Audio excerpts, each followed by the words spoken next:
Bonjour à tous et bienvenue dans la quotidienne de Vidéoform TV by Kinic. Donc on reçoit notre premier invité du jour, c'est Pierre Villemain, bonjour. Bonjour.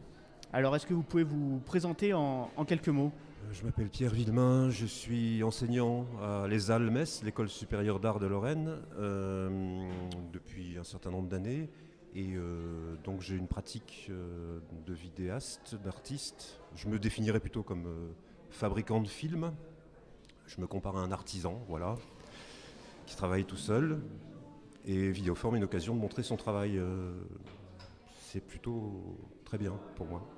Alors justement à Vidéoform cette année vous avez un film en compétition qui s'intitule Souvenir d'un avenir. Est-ce que vous pouvez nous en parler? Oui. Alors, Souvenir d'un avenir, c'est comme une évocation du passé pour comprendre son futur.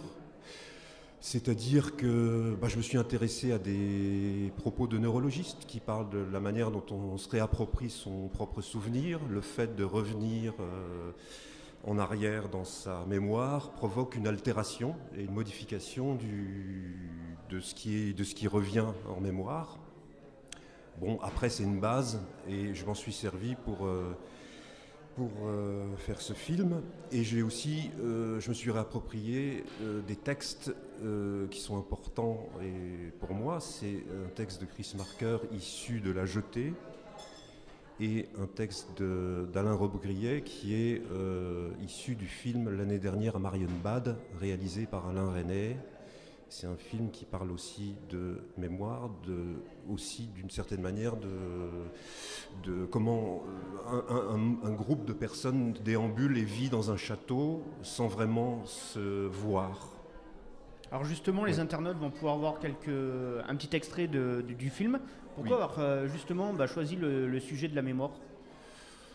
C'est des sujets qui sont là, ils sont tout près de nous, ils sont à notre disposition. Moi, je suis un artiste qui aime bien, en ce moment, c'est une période de ma vie où je m'intéresse à ça.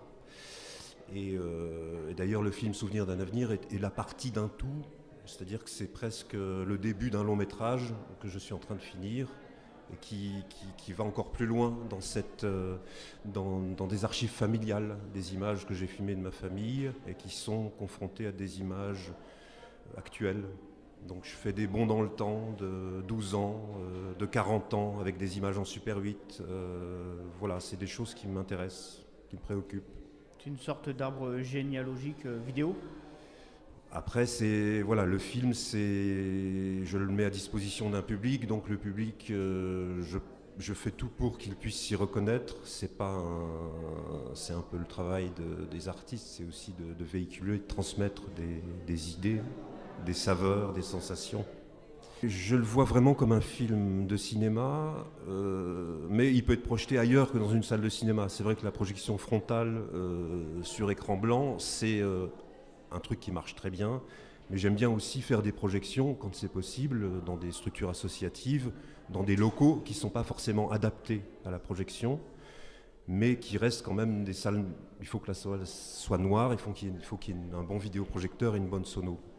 Alors justement, il a été projeté ce matin. Oui. Est-ce que vous avez assisté à la projection?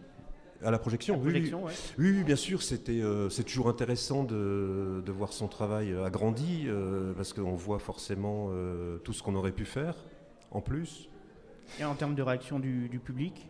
Le public est timide, c'est normal, c'est vrai que c'était à 10h du matin, on était un peu endormis, mais voilà, après j'ai pu discuter avec quelques amis qui m'ont fait un retour. Mais c'est vrai que c'est important d'être projeté, ça permet de comprendre des choses sur soi et sur les autres, parce que regarder les films des autres, ça permet aussi de comprendre des choses sur son propre travail. Moi, j'y attache une grande importance.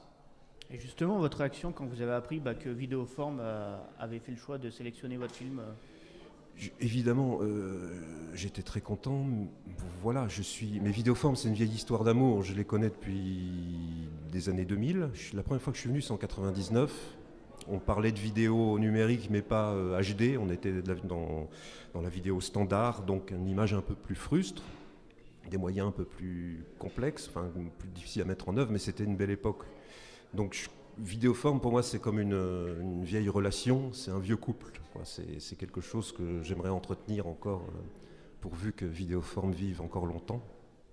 Souvenir d'un avenir, c'est un peu la partie du film à suivre que je suis en train d'achever, qui est, ouais, ça va faire un peu plus de 60 minutes, donc c'est un travail rétrospectif sur ma mémoire, sur ma famille, la manière dont les images d'archives personnelles se confrontent avec l'actualité toujours de ma propre famille.